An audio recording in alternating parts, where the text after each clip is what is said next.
What's super interesting, though, about top producers is that I always say anybody can be a top producer. And I'm not just saying that to say that. If you don't believe me, I always say go to any company's annual award ceremony and watch the people that walk up onto the stage. They all are different. They look different. They have different socioeconomic backgrounds. But the problem with being a top producer is that there's not an elevator that you can use. You have to take the steps. I love that. And most people aren't willing to take the steps. Welcome, everyone, to the first episode of the Omaha Real Deal Podcast. I'm your host, Carlos Sanchez, and today we have an amazing show with an outstanding guest for you guys. Meet Alan Strong, a titan of industry in real estate whose journey embodies resilience, innovation, and unwavering determination. A proud veteran of the U.S. Army, Alan's commitment to excellence and his relentless pursuit of his dreams, with humble beginnings starting in Fremont, Nebraska. His story is one who turns obstacles into opportunities and never backing down from a challenge. But Alan's journey isn't all about personal success. It's about giving back. As the president of SPR Group Real Brokerage, he empowers clients, brokers, investors, agents to achieve their full potential in real estate through coaching and consulting. Get ready to be inspired as we dive into Alan's wealth of experience and wisdom. Welcome to the Real Deal Podcast, Alan. Welcome to the show. Well, thank you, Carlos. I appreciate you giving me the opportunity to share here today. Super excited, Alan. I know it's taken a little bit for us to get here, but I'm just very thankful for you. You know, and as a mentor, a friend, a partner in so many things that we do, I really hold you very close to my heart, and I'm very thankful for you to be here. Thank you. I appreciate that. I know you're going to be doing this for a while, this whole real estate, mentoring, consulting, because you're really good at it. You've been doing it for a while. Few days. And I feel like you're going to continue. And I think the growth and the development and where you're going, I think it's just going to get better and better.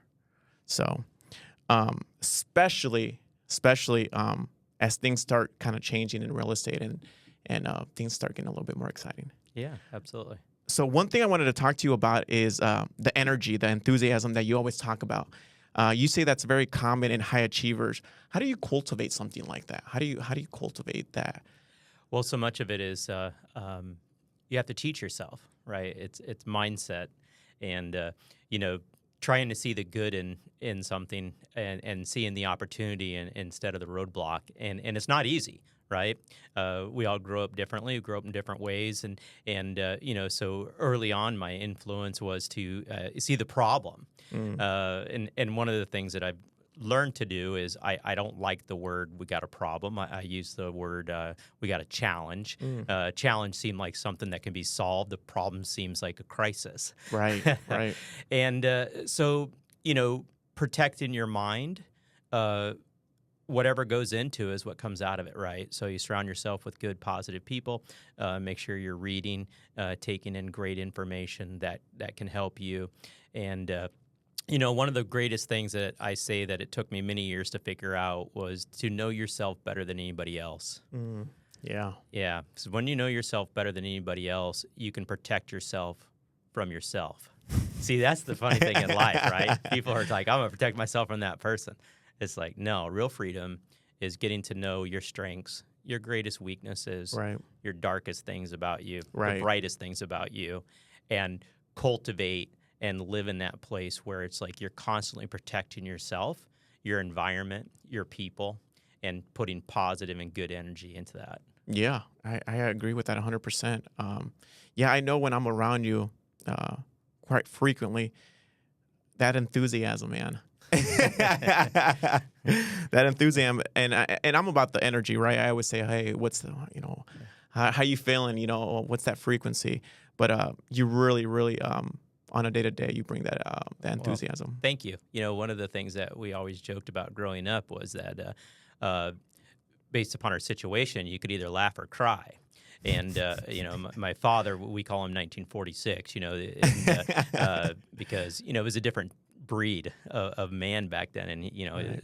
it was either do you want something to cry about, or so we're like, okay, well, we don't want to cry, so we better laugh about this, right? And so we probably got a little bit of a sick sense of humor. We find humor in lots of little things. Sure. But there's a lot of power in laughter and in just being joyous in the moment. Yeah. Well, we got a lot of stuff to cover today. I want to get to a lot of different things, but I wanted to kick it off and really set the tone for the conversation, because it is obviously real estate. It's a real estate podcast. It's all about real estate investing, traditional real estate. What inspired you to enter into the real estate industry? Well, to be honest with you, I wasn't very good at most things. And we always joke that, we didn't have a lot of money growing up, but we kind of noticed that, the people in our neighborhoods that had the money were people that, owned rental houses, or the guy that owned the trailer park that we frequently hung out at, right? And so it was always this joke that, like, hey, man, we're going to get into real estate someday. Well, through the journey, right, I found that I was average at a lot of stuff, but what I recognized is that I was average because I wasn't passionate about it. And when I started thinking about investment real estate and I started researching about investment real estate, I got super excited. And I saw a side to me that I didn't even know necessarily was even there. And so, one of the things I really encourage people, and when I'm mentoring people, is, I ask them, why are you doing this, right? Whether it could be a real estate agent, you want to be a real estate investor, why? Because if you can define that why, and especially around something that you find happiness in, and it will really take you to places you didn't even know you could get to. Right. No, absolutely. What was your first interaction with real estate? I remember, actually, it's super interesting. I remember several of them, but one of the ones that really stands out to me is I went to an open house. I had decided I was going to really become a real estate investor, and I went to this open house. And I went to the open house, and I said to the person that was the agent, I said, hey, if you don't mind me asking, do you know if there's other rentals in this neighborhood? And the person said, I don't know. And I said, oh, that's all right. I was like, if you don't mind me asking, do you know how much this property could rent for? And she's like, I really don't know. And I thought to myself, wow, what an opportunity. One, I need to get my real estate license, because there's clearly a gap between knowledge and what's needed to be a real estate investor. But number two was, what an opportunity, because here's an actual real estate professional that doesn't actually understand investment. So that means they're not going to be competing against me. And so I got super excited, went home, and most people would have been frustrated, been like, this person has no idea what they're doing. And instead, I saw the opportunity, and I was like, this is great. Wow. So that was one of my first exposures to looking at investment real estate. And then I dove into, I'm old, so there was a... Before, let me Yeah. When was that? What year was that? That probably, it's funny, my mind slips me in terms of dates, but I would guess it probably was in the late 90s. Probably the late 90s. Yeah. Wow, so much has changed. Yeah. Yeah, isn't it incredible? Even in the last few years, as agents have become investors. Yeah. But so one of my early mentors, the interesting thing about mentors, Carlos, is that we don't always have to meet our mentors. That's what's super fascinating. Oh, yeah. Absolutely. People like Zig Ziglar and Jim Rohn, people who I never met, were mentors of mine, because I listened to them, I studied them, I read their books. But there was a gentleman by the name of Carlton Sheets. And I'm going to tell you, there's going to be very few people listening to this podcast have ever heard of Carlton Sheets, but they might be looking it up on Google right now. Yeah. As they should, because he was really the original kind of creative financing, lease options, wrap balloon mortgages, the person who really kind of started setting the landscape for the way that we see deal structures today. And it's incredible to read his stuff and how he called them bread and butter properties and how to identify them. And they're still words that I use today. Bread and butter because?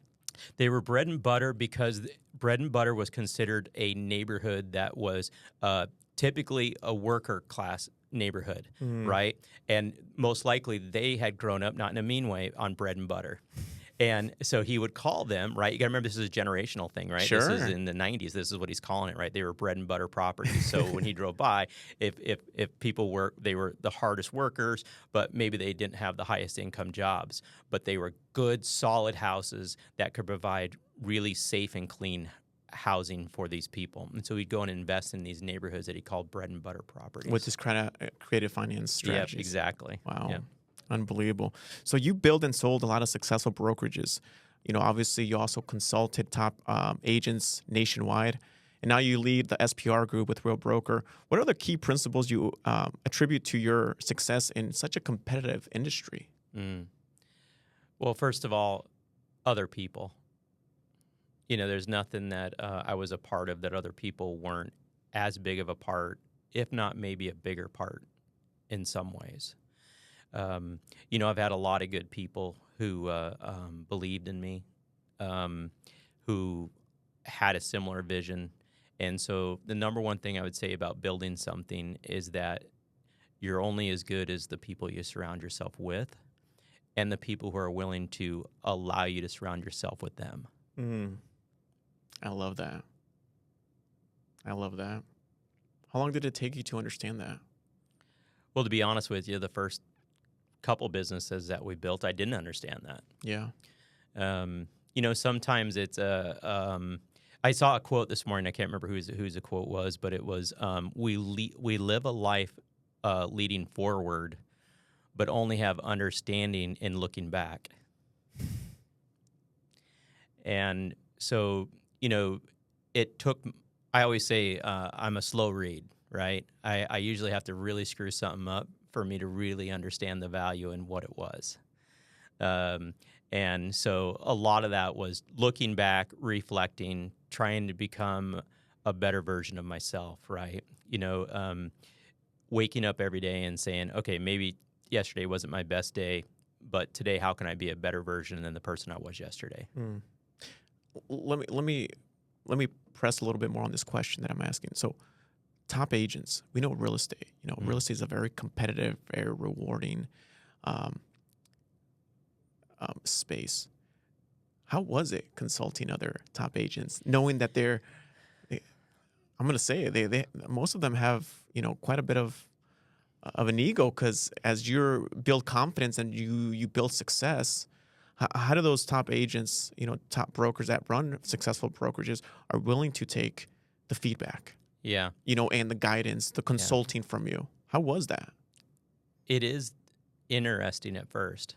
What's super interesting, though, about top producers is that I always say anybody can be a top producer. And I'm not just saying that to say that. If you don't believe me, I always say go to any company's annual award ceremony and watch the people that walk up onto the stage. They all are different. They look different. They have different socioeconomic backgrounds. Their spheres of influences are different. The way they're gaining their business is different, right? And so anybody can be a top producer. But the problem with being a top producer is that there's not an elevator that you can use. You have to take the steps. I love that. You know, and most people aren't willing to take the steps. Now, are there egos involved? Absolutely. I mean, when I was producing at a pretty high level, me and my business partner, I'm sure my head could barely fit through a couple doors, right? But what happens is that you also have this other core of people that are really strong producers that don't have that. And as you're continue to grow in yourself and you see that, you're like, okay, wow. So they're still really, really successful, but they don't have that part to their personality that maybe isn't the best part of my personality. Can I work on that? And so, you know, it's a daily thing, right? But working with top producers was amazing. One of the things I love most about it is that they all did it a different way, right? That was the most amazing thing. I always tell this story about a gal that I had an opportunity to meet down in Kansas. And she was probably in her 60s at the time. She was a top producing agent. And I would always try to spend like a day with a top producing agent to see how they did their business. And I remember I got into her car and I said, "Can you tell me a little bit about your database? Can you tell me a little bit about this?" And she reaches in her center console and she takes out this giant stack. And I know people can't necessarily see this, but it was a giant stack of recipe cards with a rubber band on it. And I was like, uh-oh, what's going on here? So she takes the rubber band off and she says, "Alan, so what I do every day is I take out 10 of these recipe cards and I drive to their house, and if I'm not there, I leave them a note. And then I call them and let them know that I was thinking about them. And then the next day, I take those 10 and I put them to the back and I put my rubber band back on it. And I do that every day." That was her database. Wow. That's how she did it. But the key was, one, she had a system, and number two, she was consistent. And so it just shows that being a top producer or being a strong real estate investor, it's just as important to just be consistent. Because, you know, there's if you ever read the book about guerrilla marketing, it says, there's a line in there where it says, "I hate to admit it, but really crappy marketing," this is paraphrased, "really crappy marketing that is consistent is actually better than a well-written marketing that is inconsistent." 100%. We know that. We know that. Data shows that as well. Yeah. Right? Everybody always comes up to, at least they come to me, what marketing channel are you working? What's working? Because everybody wants. First thing, tell me your top 10, top 3 marketing channels. It's not so much about the channel. It's about the consistency. Yeah. You do those activities day to day. And knowing that channel. Exactly. Yeah, Yeah. absolutely. I know there's many inspiring entrepreneurs that struggle kind of finding their niche, Yeah. if it's real estate, insurance, construction, whatever you want to call it. How do you identify your strengths and how did you identify your strengths and your passion with real estate? And what advice would you give others who are trying to carve out a path in the industry? Yeah. So for me, I always say it was pretty easy to point out my weaknesses because they were glaring. I always say the things that go wrong, you go back and identify and say, okay, where did we go off of the roadmap here? And you're like, okay, maybe I'm not good at that. Maybe I shouldn't be doing that part, right? So for me, it's writing down every day, every time you make a mistake, right? And you have a challenge, right? Like write that stuff down and go back and go through it, right? I always say, ask your 3 closest friends, right? And say like, okay, what is my greatest strength and what do you think is my greatest weakness? And they'll point it out to you. Trust me, if they're a good buddy, they can just really sometimes almost brutally give you the honesty, right? And you're like, okay, so I'm not great at that. And that's where I said it's about bringing people around yourself. My grandfather told me one time that you should always bring people around you that make you look better than you really are. Wow. And that's yeah. So there's been some great like things that I've always like. If you're the smartest person in the room, you're in the wrong room. Mm-hmm. Yeah. How do you get yourself in those rooms? Normally, I don't ask. I just show up. Because when you're starting, obviously, I'm sure a lot of our viewers are gonna be like, so how do we do it? Give me something tactical. Yeah. But honestly, in the beginning when you didn't build these huge portfolios that you built, these successful businesses, these brokerages, you consulted really elite people. How did you get yourself in the room? How was it? Because everybody wants to know the how-to and the tactical, approach. Yeah. Because they're probably sitting there watching this, saying, "How do I do it? How do I just take that first step? What does that look like?" Yeah. So it's asking, So it's super interesting. I get a fair amount of people that'll ask, like, "Hey, can I meet with you? I'd like to learn more about either as a real estate agent or maybe as a real estate investor or maybe about how to use hard money lending." And so I always say, yeah, absolutely. Here's my number. Give me a call. And then that eliminates about 80% of the people. It really does. They don't follow through, right? And so one of the things, I never take a meeting without basically giving them a minor assignment sometimes too. Like I have a lot of people that like reach out and say like, "Oh, I'd love to meet with you so we can learn how to buy investments." I say, "Oh, that's great. you should. I'm going to send you this information on how to become an investor. And then if they follow up, I'll say, okay, what do you think was the best part about that article I sent you? And when they say, oh, I didn't read it, I know that it's probably not worth my time to invest with them, with my time and energy. Yeah, we see that a lot, right? Yeah, we all do. We're living in a phase of so much information. All the information that you need is out there. Mm. I know you have a famous quote you always like to share. Yeah, but share that. It's actually Brian Buffini's quote, and it absolutely is one of my favorite that's quotes. Right. Yeah, and Brian, in my opinion, famously said, the challenge is that we live in a time where people are drowning in information, but we're starving for wisdom.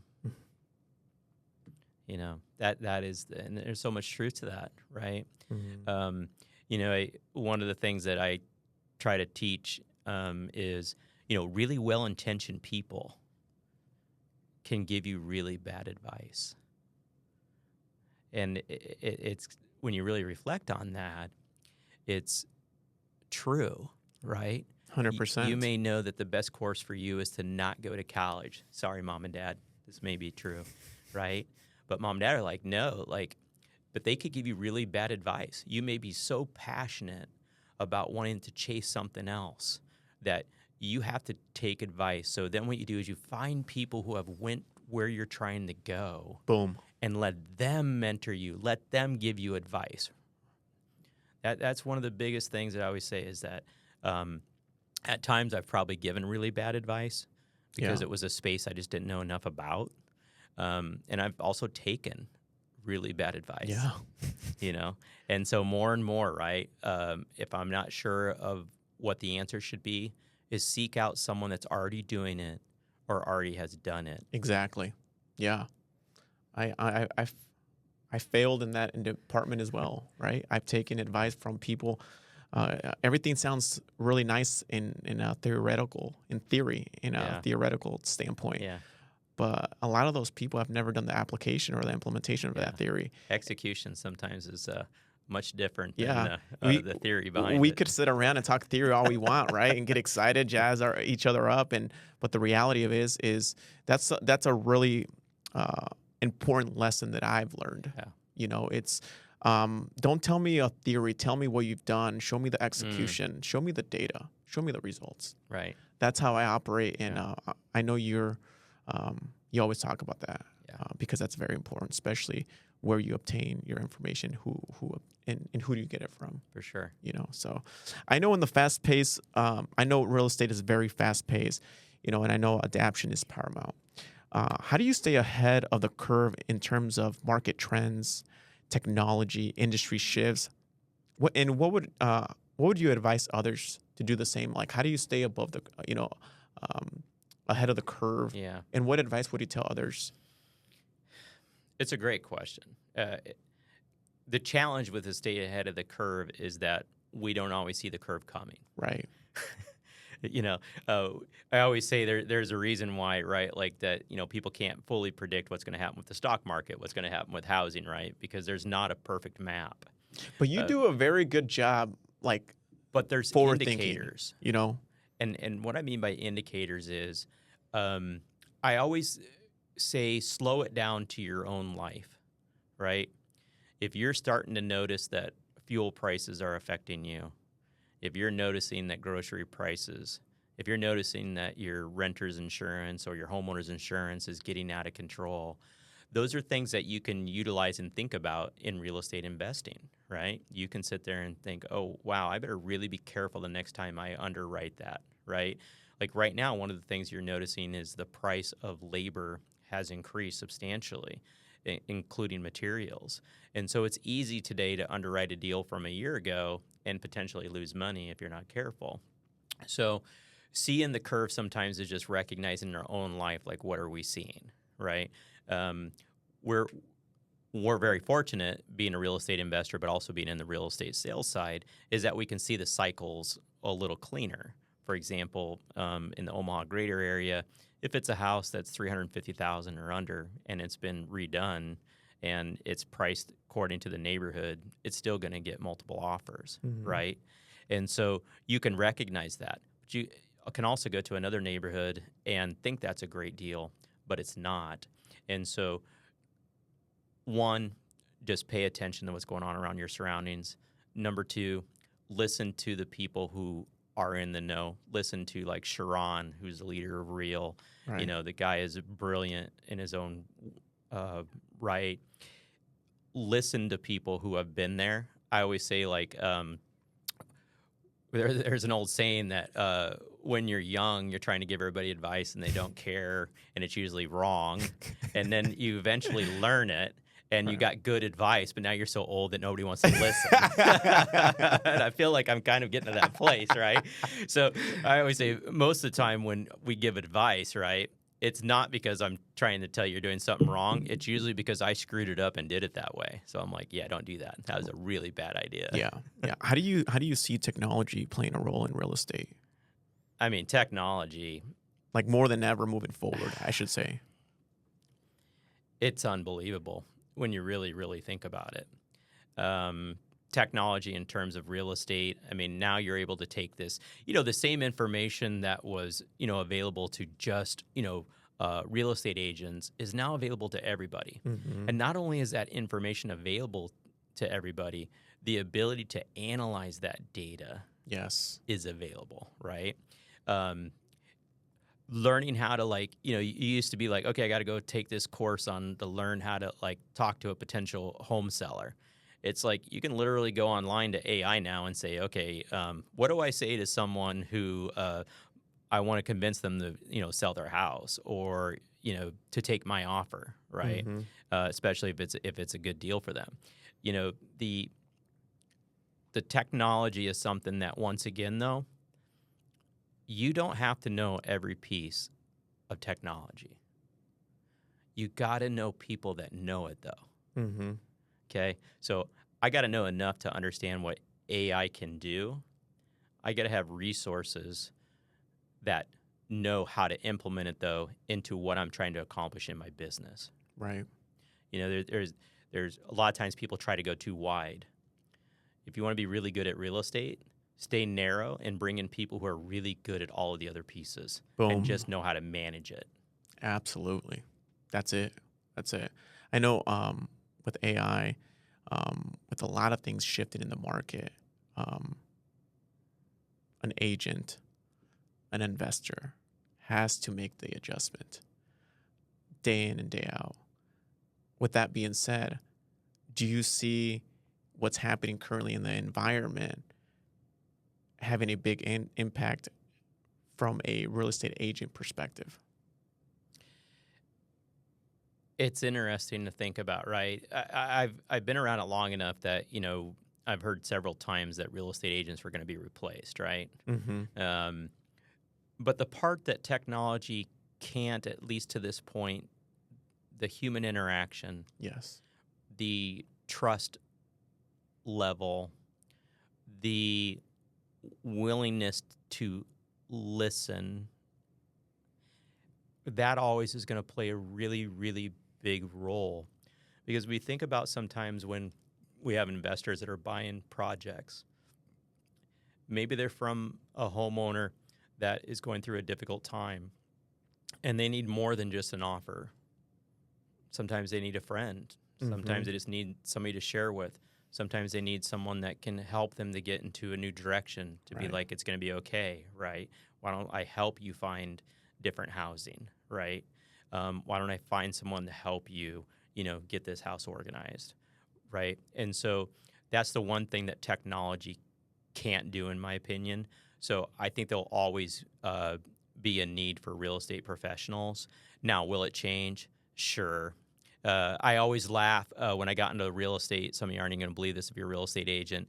But the MLS was just starting to be online. That's how old I am. And we had these books, and people are like, that is not even real. I was like, yeah, it's like once a month or once every couple weeks, they'd print off these books, and you would sit around the office, and you would have to write across like, oh, I called that agent, that one's sold. So you'd put a sold across it. So when they want to go show houses, they'd be like, okay, well, here's the 3 that are left.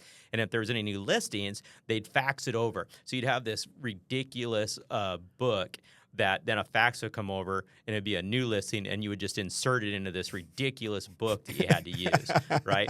Well, I remember going to a board meeting and I was like, these books are ridiculous. This is all online now. And they looked at me and they were so angry at me. They got so mad at me and they're like, the books will never be replaced. And I'm like, the books are going to be replaced, people. It's just going to be gone. So there was a core of people that just couldn't adjust to what technology was going to bring. So yes, will technology change? Absolutely. There's going to be adjustments. We all are going to have to adjust. But the core fundamental of being a real estate professional will still be there, in my opinion. Yeah, I agree 100%. The reason is because I think sometimes the perspective of, the general public as far as what is a real estate professional, what is their responsibilities, and what do they actually do for a homeowner or somebody that's looking to buy a home. That's still a lot of work. Yeah. As it sounds very flashy and sexy, when you see the videos, you see the pictures online. Yeah. But there is a lot of work to be done on the back end that people don't really see and actually take in consideration, because it is a full-time job. You have to be a subject matter expert if you're consulting somebody, in whatever side you're on, if you're going to buy it directly from a homeowner, if you're representing a homeowner, or are you presenting a client that wants to buy a home. Yeah. Training, development, understanding day in and day out. It's not just anybody can just throw on a nice little suit and a tie, or for the females, just throw some high heels and, hey, let's sell real estate. There's a lot more to it, especially if you want to be good at it. The whole human element and the whole consulting to other humans about a product, I don't think a piece of technology can change that. Yeah. And I don't think it's going to, because being in the space long enough, like you said, people are looking for a friend. They want that human interaction. As good as tech is, that's very difficult to replace. Yeah. From a tech perspective. Yeah, absolutely. So it's good wisdom there. Yeah. All right. So you're building a successful team is often the cornerstone of a business. What strategies do you deploy to attract top talent, foster a collaborative culture, and ensure your team continues to grow and succeed, Alan? Yeah. Well, one of the things is no matter where you're at in life, you still have to be mentored yourself, right? You still got to have people who are mentoring you, that are making you a stronger leader, who are making you a better human being, hopefully. And one of the things that from one of my mentors is that to help people get to where they're going, even if they don't work for you, even if they're competitors in the space. And so one way that I feel like talent has sometimes came around us is because we're willing to meet with people, let them join our open sales meetings, right? If they have questions, like I got numerous agents that call me from other companies and are like, hey, I'm thinking about doing this or buy this investment. Do you mind helping me? And it's like, absolutely. And so leading with that, being a helpful resource and not just, beating them up like, oh my gosh, you should come work for SPR Group with Real Brokerage, we're the best thing since sliced bread. Right. Well, the reality is that every brokerage has something good about them, right? Every brokerage has some challenges to it. That's just how it is, right? And so attracting top talent is one, mentoring those people, not expecting something in return, but also most of the talent attraction comes from other people who are already on the team. Yeah. They're doing an interaction, they're doing a transaction, with agent A or agent B, and that agent comes to me and says, "Oh my goodness, I work with this person from ABC company, and they're absolutely terrific. They would just fit right in. Would you please, call them?" Right. And so the more we surround ourselves with good people, the more people who are really talented and good want to be a part of it. I agree. So it's a big picture. It's not just one little person or thing. Yeah, because I know we get a lot of people that both me and you have. They started as a business relationship, as far as maybe it's a contractor, maybe they do some other services for us, escrow services, whatever and we've converted those individuals into investors. Yeah. Right. For But sure. we never led with that. We just they would do such a great job for us that Yeah. because they were around us and they would do such a good job, we felt that, hey, have you ever considered you doing this? Yeah. Right? Yeah. And most of the time it's like, not really. I don't know how it works. Yeah.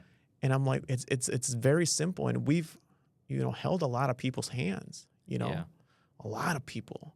And we continue to do that, right? But Yeah. it's leading with value without, it's not that I'm going to tell, oh, you should be doing it. No, they see us and they're just curious, but sometimes they're even a little bit shy to even ask. Yeah, for sure. And to me, that's something really special that I really enjoy is showing other people, helping other people, because God has blessed me and us with opportunities and wisdom and education, and I always love to push that forward, and it's the people that see the value and take action, and you go from just doing this function in the whole transaction in real estate to learning how to flip your first house or how to buy your first rental property.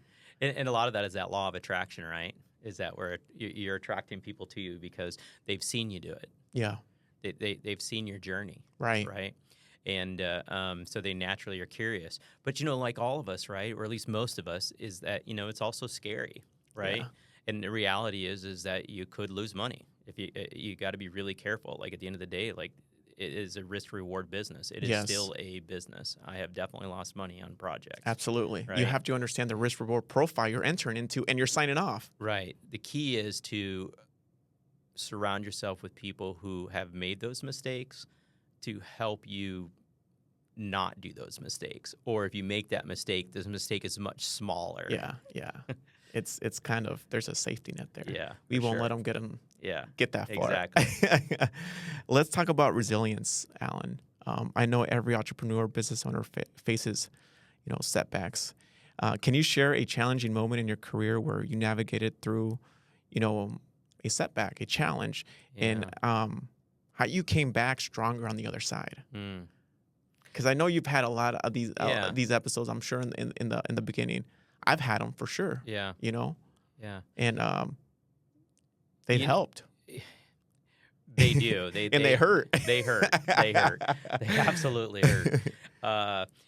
2008, through 2010, the market downturn, I saw a lot of really good people, a lot of good friends, lose a lot of assets. I had to sell an asset where I lost quite a bit of money on it. There's an old saying now, right, that I look at, and I'm always cautioning young investors, and it's called paper rich and cash poor. And, by 2008 and 2009, what had happened is that, the banks were, willing to lend on these different projects, and, you would use all your capital to make the improvements. And so when the bank, they had balloon payments on a lot of this stuff, and balloon payments started coming due, the bank would be like, okay, we had to reappraise it. It used to be worth $500,000. Today we think it's worth $450,000. We now, instead of wanting to be at an 85% loan to value, we want to be at a 75% loan to value. So we need you to bring $100,000 to refinance this. And there's so much through that I learned about mortgages and how they reset and to put caps on my mortgages. And so there's so much value I have now that honestly, until the question popped up, I didn't even know to ask the question, right? Like, that's the scariest part sometimes in business, is that you're like, oh man, I didn't even know that was a question I should have asked. Yeah. But on the back side of that was learning and getting the strength to just continue to build from that. It reminds me of a story of Bonnie St. Clair. She was a famous Paralympic skier. And she was picked to get first place. And the day that the Paralympics was going on, she was going down the hill and she fell. And the next gal that was in second place, she fell too. Well, they both got up, and Bonnie St. Clair ended up getting second place. And when her coach went down to her, he said she was inconsolable. And he said, Bonnie, he said, it's okay. You got second place. And, she was just a better skier than you were today. And Bonnie Sinclair looked up at her coach and said, oh, no, she was not a better skier than me. She just got up faster. See, the key in life is that when we do get knocked down, it's to get up faster. Some of y'all might still be laying on the ground. Right. It's time to stand up. You gave me goosebumps there. Wow. Wow. I've been knocked down, and sometimes I didn't get up fast enough. But I'm telling you, if you get up fast enough and you can look and you can learn from that, look out. There's a quote on my LinkedIn. I'm not going to give it to you, so you have to go and look at it, that I wrote. It's actually a quote that I wrote, and it essentially is about failing forward. Mm. Wow. Powerful stuff. As a leader, you've been in quite a bit of leadership positions, and there's no doubt in my mind that you haven't encountered, moments of decision making under pressure. Can you share with the audience like a tough situation that you really had to make? And what was your thought process behind that? What was your process? How did you process that situation, and how did you make that determination to move forward based on that decision? Yeah, there are certainly times in business and in life that you're faced with a quick decision, and I can think of several of them. I think the most important thing is that in that moment is to lean on your network, and I'm going to go back to that. To find someone who has been where you are or where you're going, and instead of making a decision at that moment, sleep on it for 24 hours. I think early on, I just made a decision, and then I felt in my brain like, okay, that decision has already been made. But one thing you're finding in life, and I challenge agents all the time, right? Oh my goodness, Alan, this deal is blowing up. Or hey, Alan, I thought I had this project, this multifamily bought, and it's falling apart. And I say, okay, stop. Let's just give it 24 hours. And it's amazing the number of times that in 24 hours are like, oh, yeah, actually that deal came back to me. Or, I thought about it, and actually I'm not so sad that I'm not going to get that deal, right? So I didn't give you an exact answer, and it's because it's not so much what I did. It was learning to know what to do and who to ask and to slow down a little bit in those major decisions. When you say exploring your network and reaching out to your network, is it, people that you trust and that will be real with you? It will give you the good, the bad. Yeah. That would challenge your perspective. Mm-hmm. I always say you call the person that you're like, ugh, I don't know if I want to hear this answer. But maybe that's the answer you actually need to hear. Yeah. Right? Yeah. And so it's not always calling the person that is going to agree with you. It's the person that is going to challenge you. Do you ever get tactical and kind of like break it out? Me, I love the spreadsheets and breaking it all. Yeah. Hey, there's good news for everyone out there that's listening. Carlos breaks down everything into 1,000 spreadsheets and everything else, and I wing it with my giant notepad in my office. So this is why I said you got to have different personalities. So sometimes Carlos will ask me a question. I'm like, I don't know. I haven't thought of that, right? Like I'm just like, I'm a visionary, and this is where I said you got to bring like people around. Like I see things and I don't know why, and I just start running towards them, but you got to have people like Carlos that can break it down and say, okay, this is how we're actually going to get there. Mm-hmm. I appreciate that. I know we've been going for a little bit. We're getting close to the final end of the race. I've had a lot of good time here. We don't get to do this too often, No. especially in this kind of setting. But let me ask you this: it's a two-part question. One, for anybody that has any kind of inspiration to become a real estate agent, understanding the current environment right now, what would you tell them right now? Well, the first thing I would tell them is to, reach out to someone either that you admire because you know them from real estate, someone that you've had experiences with in real estate, and ask them if you can spend a couple days with them and go and see what real estate looks like. I call it real estate. Real estate. Yeah, real estate, right? So there's some crazy things about being a real estate agent. One is that, pretty much 90% of everything you learn in school is not applicable and you don't use it at all. And, the second part is that what you think real estate is, like, I'm going to go out and show houses, that's only the byproduct of the actual work that has to happen, which is called lead generation. Right. And so, if you're thinking about getting into real estate, I think it's absolutely awesome. Reach out to me, reach out to Carlos, reach out to someone you know, spend a couple days, go with someone who's a realist, right? Someone who's going to tell you, here's the good part, here's the hard part, right? One of the number one things we find as being a real estate investor or a real estate agent is that you don't have someone to tell you to show up. Right. You don't have anybody to tell you that you need to make that phone call. You don't have anybody that says you should go look at that house. You have to have this something inside of you that will push you to do that, because that's the biggest thing. I always say that, will you be a successful real estate agent? I really don't know, right? When I think about the average person I meet. And the reason I say that is because I've met so many people who I was like, this person's going to be an amazing real estate agent. And then they weren't. Yeah. And then I met other people where I'm like, I don't know, that's going to be tough for them. And then 3 months later, I'm like, oh my gosh, they're so good at real estate. Right. So, hang out with some people, have fun with it, and see if it's truly what you want to chase. And you'll know within a couple days if you're like, oh my gosh, this is a riot. This is fun. I want to do this. Yeah.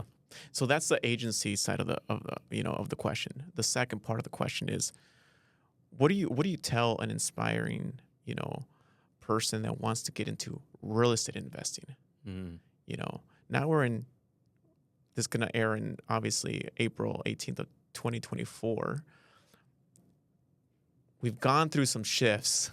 We've seen some things, especially myself that's been in the space a little bit, not as long as you, Alan.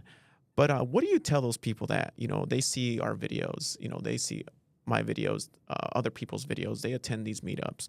What do you tell them? What do you tell them? Hey, I want to jump in, give them something tactical. Give them something. Let me. I'm asking another question within the question. That's all right. Give them something tactical, and then give them something strategic that they can take away from, because we get together to bring value, right? Yeah. We shared a lot of good stories, a lot of good lessons, some wisdom that you've learned throughout the years. But give them something tactical, somebody that has some inspiration and get into real estate investing, and give them something strategic. Obviously, tactical, something they can go do tomorrow, but strategic is more long term. What should they be thinking about? Well, first of all, I would say that they kind of blend together a little bit. So one of the number one resources I feel that is out there for an investor, and it just wasn't out there when I was first starting to invest, is a website called biggerpockets.com. I mean, you can literally go on to biggerpockets.com. They have free podcasts. They have free meetings. They have, resources that, go and embrace those free resources, right? So the strategy side in my brain is to work it backwards. I always say that in life, understand where you want to go and then work it backwards. So the strategy part is to actually sit down and to actually say, okay, what am I trying to do? Am I trying to build wealth, or am I trying to produce income? Now, a lot of people are going to immediately say, well, I want to do both. But I actually challenge that it's easier if you try to do one first. Right. Now, will both come? Absolutely. So in other words, here's where I'm going to go with that, is that let's say, for example, that you're an investor and you're like, I want to have $3,000 a month in free and clear cash flow in 5 years. Great. That's awesome. So what we're trying to do is we're trying to find income-producing properties that produce some sort of a break-even or positive cash flow, most likely positive cash flow. You could have someone else that's like, hey, I make plenty of money. I make good money. In fact, I've got extra cash. I'm just looking to build a nest egg, create wealth. I'm trying to create, you know, equity in these properties.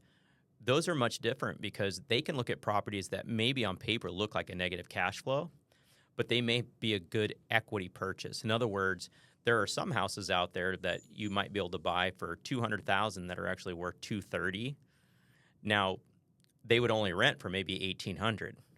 So that's not a great play for someone who is looking to create cash flow each month. But that could be a terrific play for someone who's trying to build equity, because what they might find is like, hey, I don't mind throwing $300 a month towards that mortgage every month, because they realize when they look at the principal and interest payment each month that the principal is actually getting paid down greater than what they're contributing. No way, Alan. I know, it's unbelievable, actually. I always say to people, you got to really like sit down and look at these things, because so strategic is to, what's your end goal? Work it backwards. Find someone to help you work it backwards. Tactical is do something today to move that forward. What would, if you got everything stripped, what would that one thing be? Like, the number one thing that I would say is that if one, I'd have clear vision on, am I trying to create cash flow, or am I trying to create equity positions?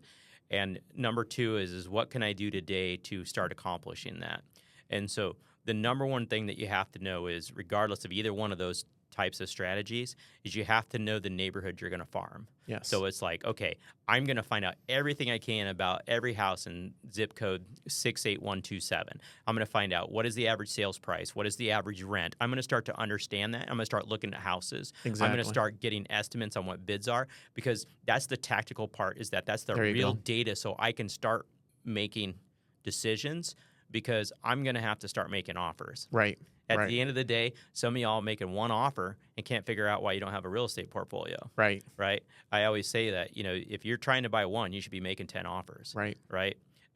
You should be making 20 offers. And you're like, there aren't 20 houses to make an offer on. There absolutely is. And we could get into some strategy on how to find those on MLS deals, to find those off-market deals. That's for a whole nother conversation. Right. Right. That's where I wanted just to get a little flavor of that. Obviously, when you get granular a little bit, it takes a little bit more time. Yeah. But I would just add to that, if you want to do something right now, go to bigger pockets, understand what you're trying to accomplish. Yeah. But the easiest thing that you could do is, I wouldn't say most people know, but I'm just going to highlight it. Figure out the area and just go drive around. Go drive around. Yeah. And when you find that house that doesn't look, as nice as the other houses, just write that address down. Look it up in the assessors. Figure out who's the owner. Get in contact with the owner. Those are a lot of steps. Or maybe just, send them a letter. Something simple like that. I love that. People always say, like, well, how do you know what to say to someone? I always say, well, when I call them, if they hang up on me and call me bad names, I know that I probably don't use that same phrase again. So sometimes we learn from doing, right? Oh, yeah. You're like, okay, called 10 times and they hung up every time. And I'm like, okay, well, that was not, let's scratch that out. Let's not use that when I call next time, right? Right. And don't get paralyzed. Don't watch all the YouTube videos and go out to the meetups. Just do it. Don't worry about the sales process, the tonality. When you're starting, obviously, as you grow a team and you get a little bit more advanced, you want to, get a little bit more, perfecting a little bit more your approach. But to me, it's always taking action. I love the action. So as I got better at doing this, it's just the more action you do, the more results you're going to get. But as we get to the end of the episode, what do you think separates a good, just a salesperson, a producer, a real estate investor from the rest of the people that just inspire? What makes a true, like, if it's an agent, an investor, an entrepreneur, a business? You've been around business, you've been around a lot of agents, investors. What do you think is the thread between them? Like, what do you think separates? Is it sales? Is it being analytical? Is it mindset? What is it? If you could just share, a characteristic. To me, I would say the number one thing is daily routine. it's being consistent every day and focusing on the things that are income producing activities. I think the other thing that you see from people who are successful is that they take time to work on their business, not just in the business. Yeah. And so having that understanding of every week, this is the same things I need to do Monday through Thursday, and then taking Friday afternoon and saying, okay, I'm going to work on my business. I'm going to shut off my email. I'm going to shut off my phone, and I'm going to actually reflect on this last week and say, what could I have done differently? What could I have done better? And who could have I empowered to be a part of that? And so that reflection is where greatness lies when I look at some of the greatest people, mentors, and business owners and agents, is that they're constantly reinventing their own business. They're constantly looking and trying to get better at it and better at it and better at it. Yeah, it's tough. It's tough when you're in it. You know, very tough to get that clarity on the macro level, you know, because you're so in the micro day in and day out. And you could never get clarity on how to, I would say you could never, but it's hard to get clarity at the macro level if you're always on the micro. And sometimes you just stay there. Yeah. And it's when adversity hits, then you're like, oh, wow, I've discarded the bigger picture here, and I've only stayed at this level. I've done that, you know, I've done that. Yeah, one of the things you find too is that sometimes when you get off kilter from your goals and your commitments is that you find that, you know, people come to me and they'll say like, hey, Alan, I'm not producing. I feel like I'm off now for some reason. And I always say, go back to the basics. Yeah. Go back to the basics. And that goes back to this whole thing Brian Buffini was sharing, right, is that we live in this time where it's like we're literally drowning in information and starving for wisdom. And so it's easy to see the next shiny object. And then all of a sudden you're like, wait, I'm not even doing the things I was doing to make me successful.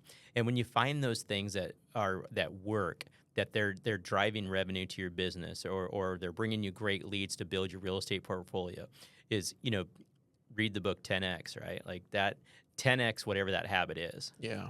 And just keep double down on it, triple down on it. Yeah. Well, I'm glad you brought up the books, because right behind me you see a ton of books. Yeah, I am pretty impressed by Carlos's book collection. If you would say that, probably I would say I'm getting a little old, Alan, but 15 years ago, maybe 20 years ago, I would tell you my high school counselors will probably be very surprised. But books have really changed my life. You know, I always find, you know, people say, I don't know so who said it, but if you want to suppress a civilization or a population, just put things in a book. You know, but give the audience, like, what is your favorite book that you really, really enjoy? There you go. That's really, really. You enjoying it that has made a, you know. So my favorite business book is Failing Forward. It's a John C. Maxwell book. That is my favorite because it speaks more to me, because I constantly have to trip my way forward. And so I think when you read books or you listen to podcasts or anything, you got to find ones that speak to you, right? Because like I would listen to some of his stories and I would just start laughing. And I'm like, oh my gosh, I can totally visualize myself screwing that up. Yeah. There's another book, I think, if you want to see how you view life and to really think about what is important in life, there's a book, and it's called Man's Search for Meaning. And so, you know, if you're listening to this and you're like, you know, man, you know, I feel like I've been building this thing, Alan. I feel like I've been chasing this Carlos, and I'm not finding any, you know, I feel like I'm just not satisfied. There's a book called Man's Search for Meaning, Viktor Frankl. Man's Search for Meaning? Man's Search for Meaning. And it's a powerful book. It's a real book about a gentleman that was in the concentration camps. Oh, wow. Yeah. And pretty like life-changing, honestly, if you actually if you're like me. and read that and see how he was able to find not only meaning, but some small slivers of joy even in the darkest moments. Mm. And I really spoke to my heart. Yeah. I'm glad you didn't say Rich Dad, Poor Dad. Nothing wrong with, Robert Kiyosaki, but that's overdone. But that's a great book for real estate investing and starting Absolutely. off. What I like to tell people as far as real estate books is just learn. There's a lot of stuff in books. Learn it, understand it, implement it, and then execute it. And then, because you could read all the books you want, but as far as that, because that's all tactical, strategic stuff.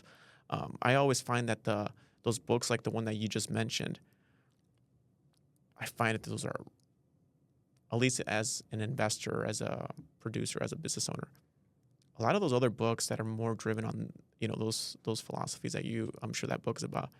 It's basically trying to figure out yourself. Yeah. And the lessons. Those are probably the most powerful ones. Yeah. Because with that, you can have so many strategies, you can have so many tactical stuff, things that you could do.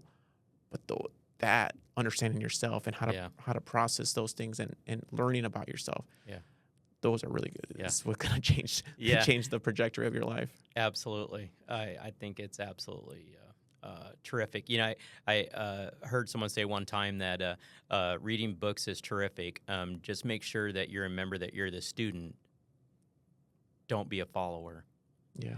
And it's interesting because as you go to classes, as you go around mentors, as you read things, as you consume information, take the things that speak to you. Mm-hmm. But it's okay to also build your own road. Yeah. And it's okay to just be the student of those things, but yet direct yourself right in where you're trying to go. Right. And I really love that. Yeah. What's your any podcasts you listen to?